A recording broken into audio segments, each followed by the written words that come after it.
بسم اللہ الرحمن الرحیم۔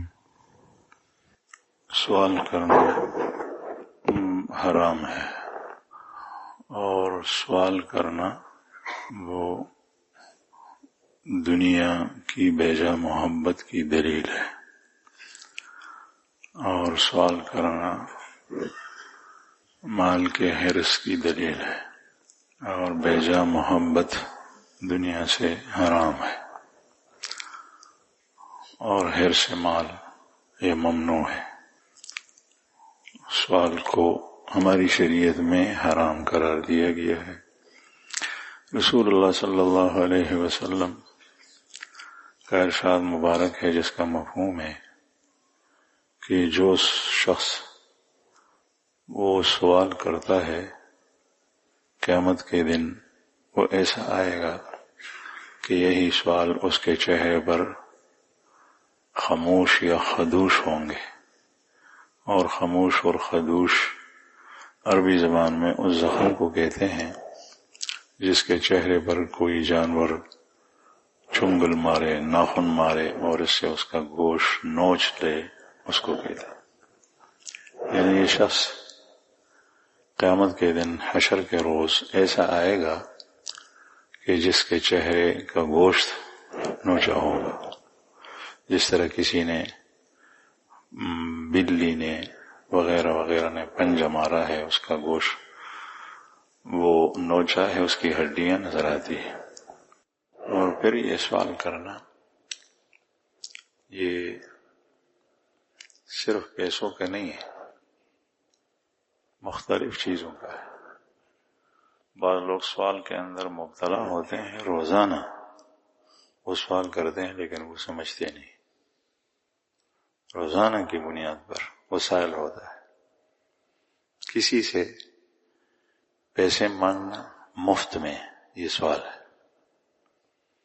میں تجھے کوئی عوض نہ دوں، میں تجھے کہوں کہ مجھے پیسے دے دو، یہ سوال ہے۔ کسی سے برتن مانگنا یہ سوال ہے، یا مجھے دے دو کہ میں اس کا مالک بن جاؤں۔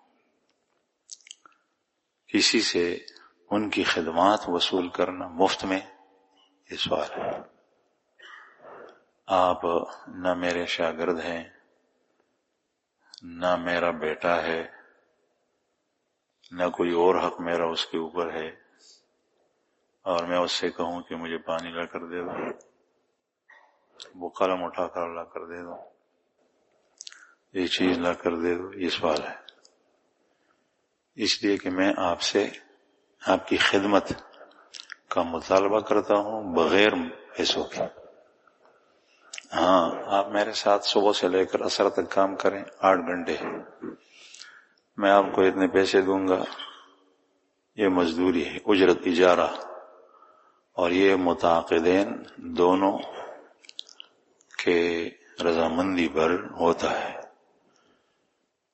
آپ نے مجھے کہا کہ میرے ساتھ مزدوری کرو، میں نے ہاں کر دی اس پیسوں میں، یہ اجارہ ہے، یہ ٹھیک ہے، جائز ہے۔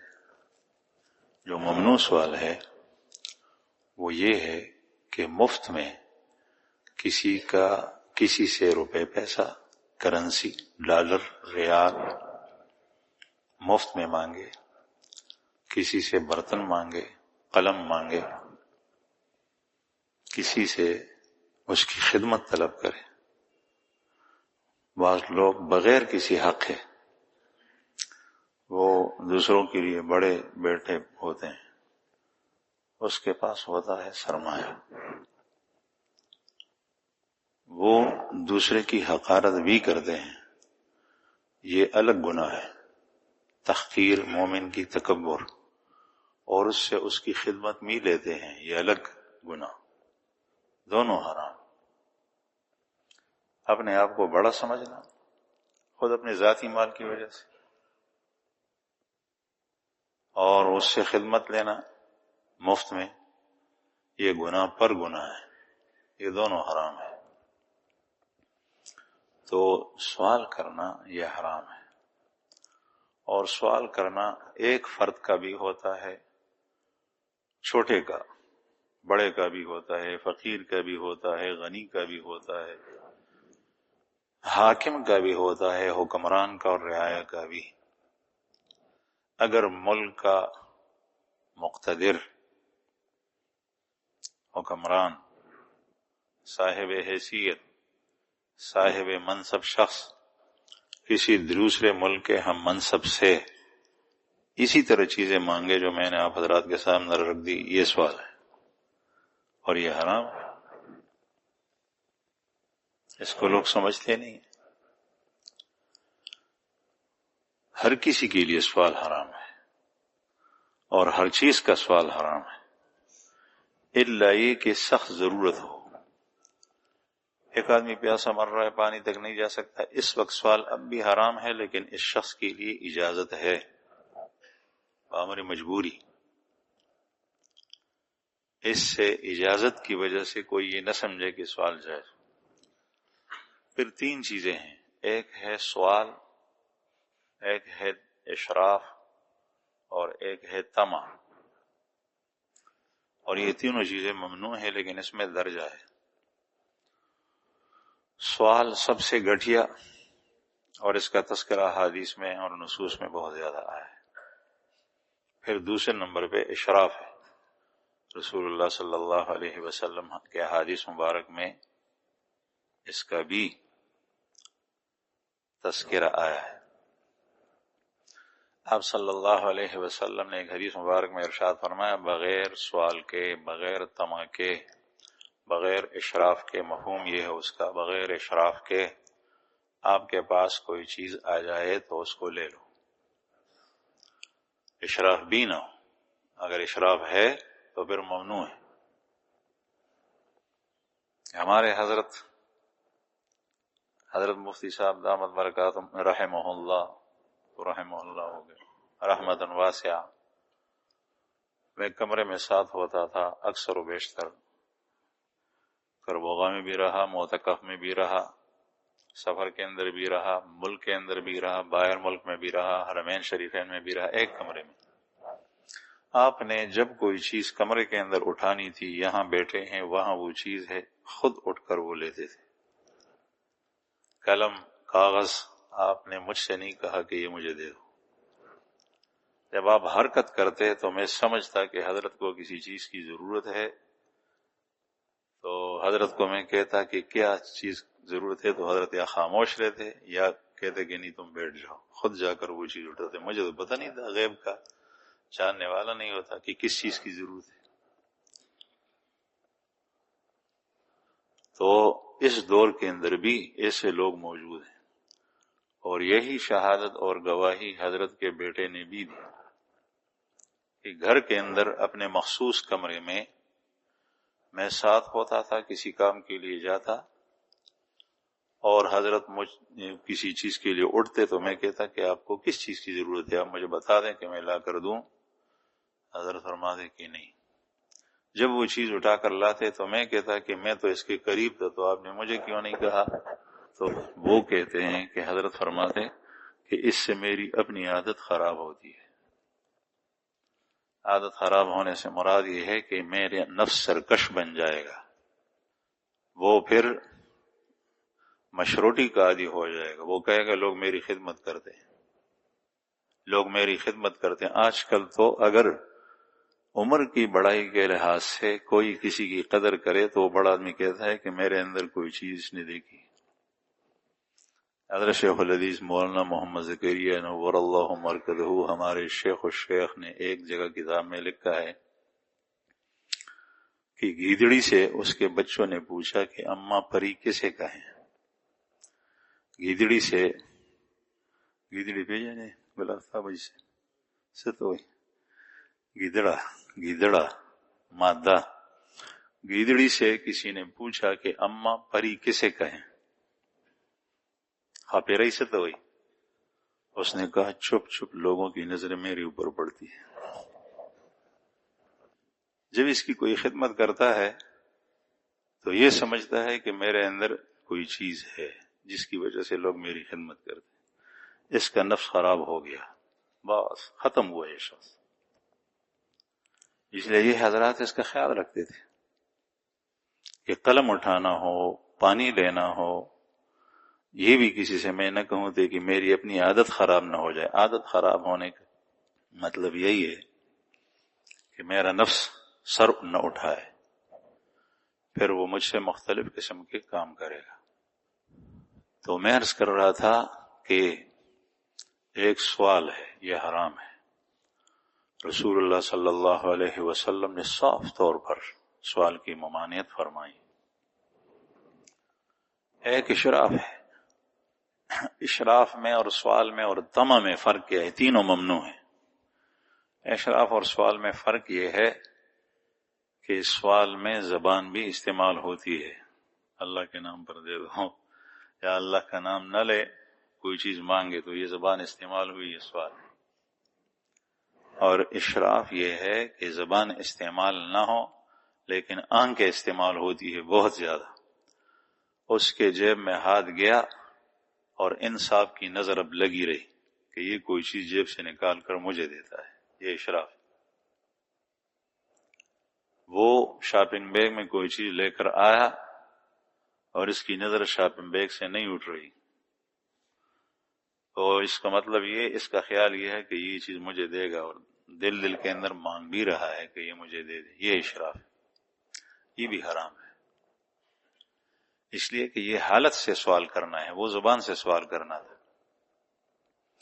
طمع یہ ہے کہ نظر نہ ہو، دیکھیں نہیں، لیکن دل میں امید رکھے، طمع رکھے کہ یہ شخص مجھے دے دے، یہ چیز مجھے دے دے. یہ طمع ہے، شاید مجھے دے گا. یہ کمزور ہے ان سے، لیکن یہ بھی ٹھیک نہیں. آپ صلی اللہ علیہ وسلم نے اس سے بھی منع فرمایا ہے. بغیر سوال کے، بغیر طمع کے، بغیر اشراف کے کوئی چیز آ جائے، یہ اب اللہ اور کسی مخلوق کے ہاتھ سے آ جائے، یہ اب اللہ کی نعمت ہے. ہمارے کابرین میں سے کسی صاحب کا واقعہ لکھا ہے کہ اس کو سخت بھوک لگی تھی، بزرگ تھے بڑے، سخت بھوک لگی تھی، 7 مریدین بیٹھے ہوئے اور وہ کسی سے نہیں کہہ رہے تھے کہ مجھے بھوک لگی ہے، کوئی چیز لے کر آؤ. تو ایک مرید اس حلقے کے اندر سمجھ گئے کہ حضرت کو بھوک لگی ہے، وہ اٹھ گئے اور گھر چلے گئے. اور تھوڑی دیر کے بعد واپس آئے اور بڑا خوانچہ لے کر آئے جس کے اندر کھانے پینے کی چیز تھی کہ حضرت آپ لے لیں، یہ میں آپ کے لیے لایا ہوں. تو حضرت نے فرمایا کہ نہیں، واپس کرو. وہ فوراً واپس لے گئے. اور جب سامنے گلی سے مڑ گئے، یعنی نظر نہ آئے ان کو، تو چند سیکنڈ کے بعد پھر دوبارہ آئے اور وہ حضرت کسی اور چیز میں مشغول تھے. پھر سامنے پیش کر دیا، پھر فوراً لیا اور پھر اس کو تناول فرمایا، کھایا. جب وہ حلقہ ختم ہوا، مجلس ختم ہوئی، تو بعض مریدین نے پوچھا کہ حضرت یہ کیا ماجرا کہ پہلی دفعہ جب وہ لے کے آیا تو آپ نے واپس کر دیا اور پھر دوبارہ جب آیا تو آپ نے لے لیا. اس لیے کہتے ہیں صحبت صالح ترا صالح کند، صحبت طالح ترا طالح کند. صحبت میں بیٹھنا اکابر کی، ان سے سیکھا جاتا ہے، لیکن کوئی کور چشم ہو تو اس کو ایک خلق بھی نہیں آئے گا، اور بینا ہو تو وہ سیکھ سکتا ہے. طلب ہو، جستجو ہو، وہ اسی 5 منٹ کی مجلس سے کوئی نہ کوئی چیز لے کر جائے گا، خالی جولی واپس نہیں جائے گا.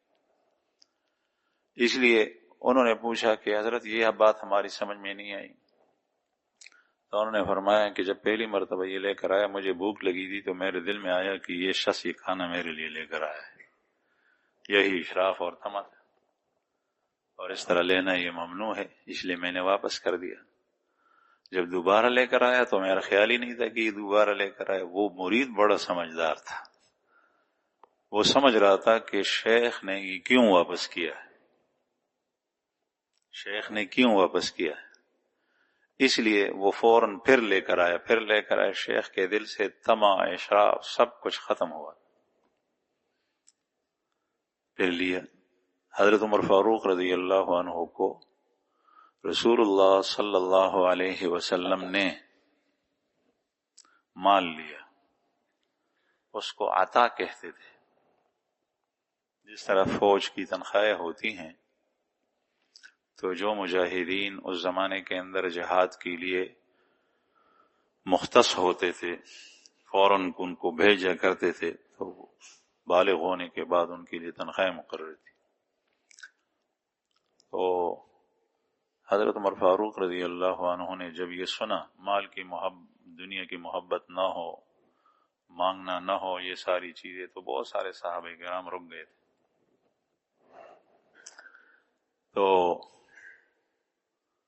حضرت عمر فاروق رضی اللہ عنہ کو رسول اللہ صلی اللہ علیہ وسلم نے دیا، آپ نے لینے سے انکار کر دیا اور فرمایا کہ جو مجھ سے زیادہ ضرورت مند ہے آپ اس کو دے دیں، مجھے ضرورت نہیں۔ آپ نے فرمایا لو، جب یہ مال بغیر مانگے، بغیر اشراف اور بغیر طمع کے آئے تو ٹکراؤ نہیں۔ اس کی کیا وجہ ہے کہ پھر لینا چاہیے؟ اس کی وجہ یہ ہے کہ اب یہ اللہ تعالی کی خالص نعمت ہے، اور اب یہ بالکل پاکیزہ مال ہے۔ اب اللہ جل شانہ کا پاکیزہ مال اور خالص نعمت آپ کے پاس آئے اور آپ اس کو واپس کر دیں تو یہ اللہ تعالی کی نعمت کو ٹکرانا ہے، اور اللہ تعالی کی نعمت کو ٹکرانا اس کے پیچھے تکبر ہوتا ہے۔ کبھی حضرت عمر فاروق رضی اللہ عنہ کا مطلب تو یہ نہیں تھا، وہ تو اس کو دیکھتے تھے کہ مال کی محبت نہ ہو، مانگنا نہ ہو، اس لیے رد کیا تھا۔ لیکن ہوتا پھر یہ ہے، شیطان اپنا حصہ پھر یوں بنا لیتا ہے کہ وہ اللہ جل شانہ کی نعمت کی ناقدری ہوتی ہے۔ اللہ پاک نے یہ چیزیں پیدا اس لیے کی، اور ایسا بھی نہیں ہے کہ کبھی آسمان سے جو ہے وہ دسترخوان اترے گا تو کوئی اس کو لے لے گا، نہیں، کسی شخص کے ذریعے آپ کے دوست، آپ کے عزیز، آپ کے رشتہ دار، آپ کے پرانے دوست، قریب کے دوست، نئے دوست، اس کے ہاتھ سے کوئی چیز آئے گی جس میں نہ سوال ہے، نہ اشراف ہے، نہ طمع ہے، ہدیہ ہے خالصتاً، آپ اس کو لیں گے نہیں تو یہ تکبر آتا ہے انسان، پھر اس راستے سے شیطان مارتا ہے۔ شیطان تو مختلف راستوں سے مارتا، اور اللہ جل شانہ دیتا ہے کسی کو تو وہ دیتا ہے مختلف طریقوں سے دیتا ہے۔ حضرت موسیٰ علیہ السلام نے فرمایا رب انی لما انزلت الی من خیر فقیر، رب انی لما انزلت الی من خیر فقیر، اے میرے رب بھوک لگی ہے، آپ جو کچھ نازل فرمائیں گے تو میں محتاج ہوں، اور درخت کے نیچے سائے میں سستانے لیٹے ہیں، آپ جو بھی نازل فرمائیں گے تو میں محتاج ہوں۔ تو رب انی لما انزلت الی، انزلت انبیاء کرام پر تو وہی آتی ہے، ہمارے ذہن میں یہ ہے کہ آسمان سے کوئی چیز آئے گی، لیکن وہ آئی کس طرح؟ حضرت شعیب علیہ السلام کے گھر سے آئی، اور حضرت شعیب علیہ السلام کی بچی کے واسطے سے آئی کہ میرے ابو آپ کو بلا رہے ہیں۔ وہ گئے، ظاہر ہے کہ انبیاء ہو اور مہمان نوازی نہ ہو، آپ نے میرے ساتھ بڑا احسان کیا، میرے جانوروں کو آپ نے پانی پلایا، تو حضرت شعیب علیہ السلام نے کتنی قدر کی ہوگی، کتنا اکرام کیا ہوگا۔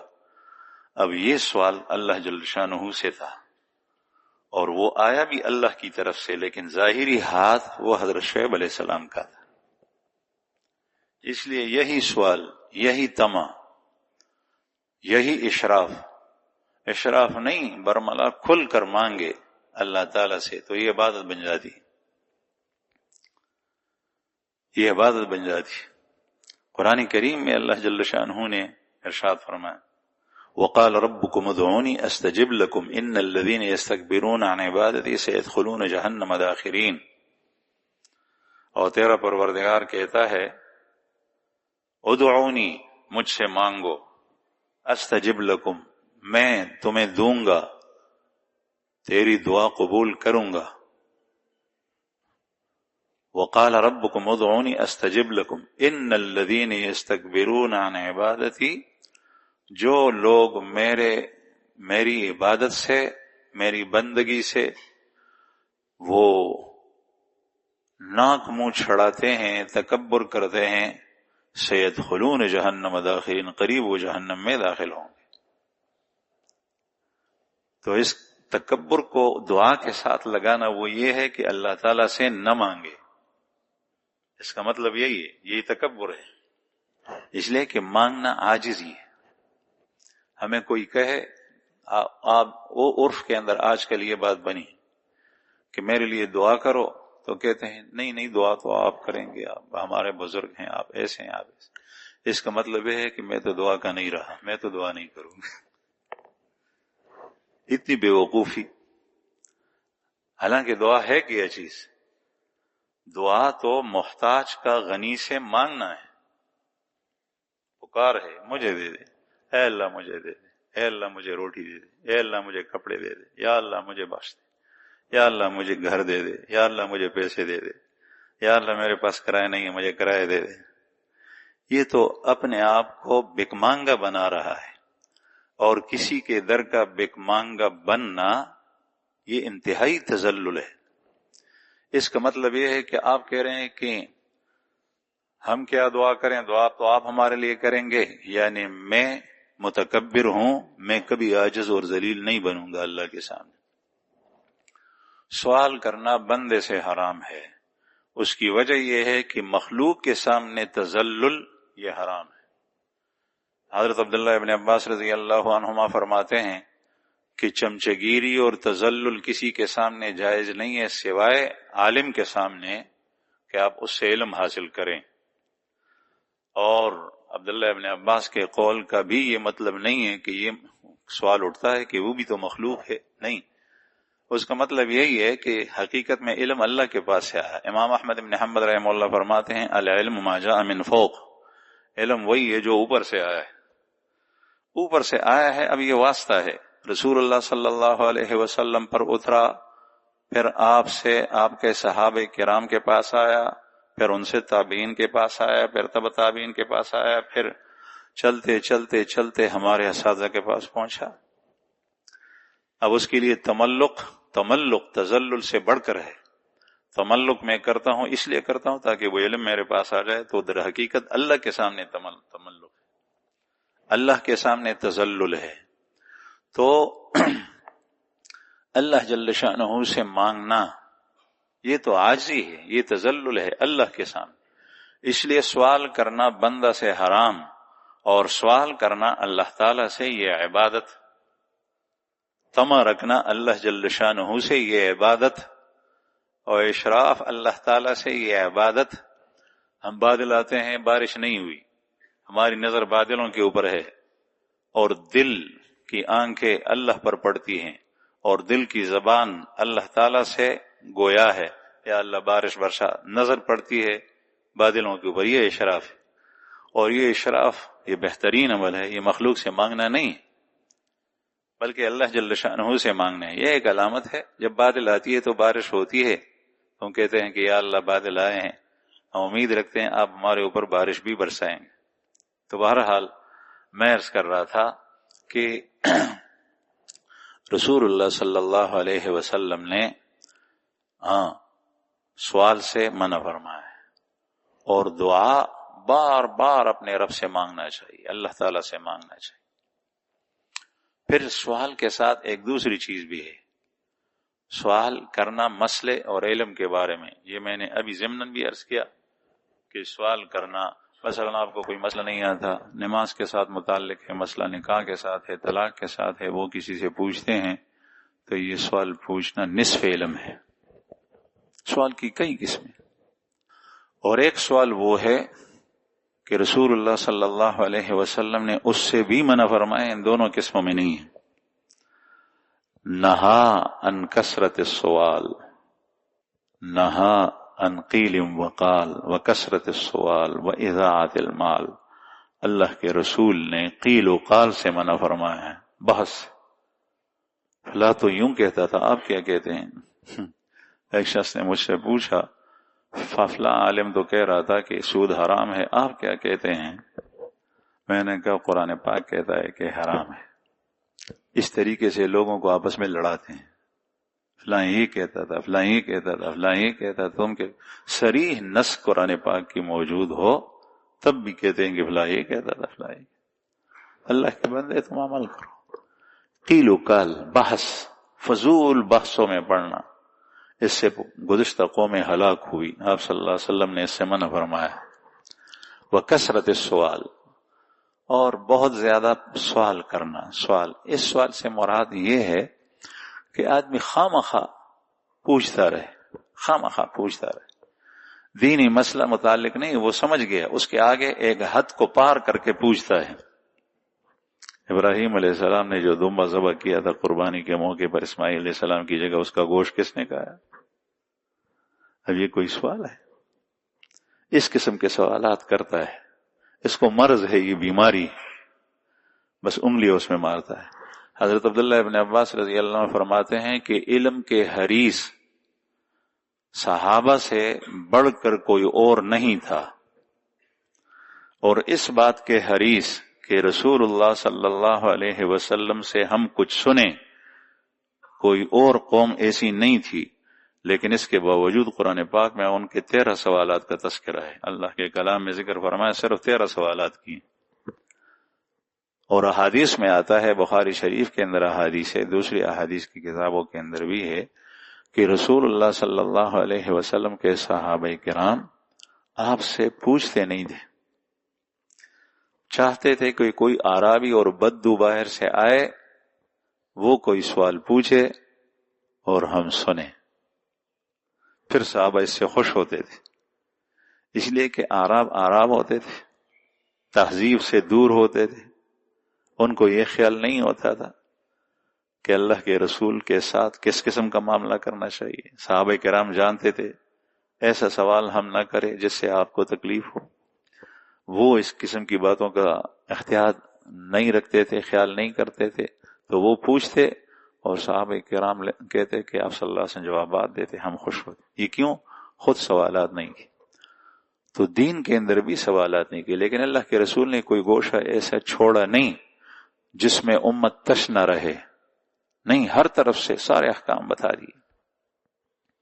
اس لیے قرآن کریم میں اللہ پاک نے ارشاد فرمایا، بلغ، پہنچا دو۔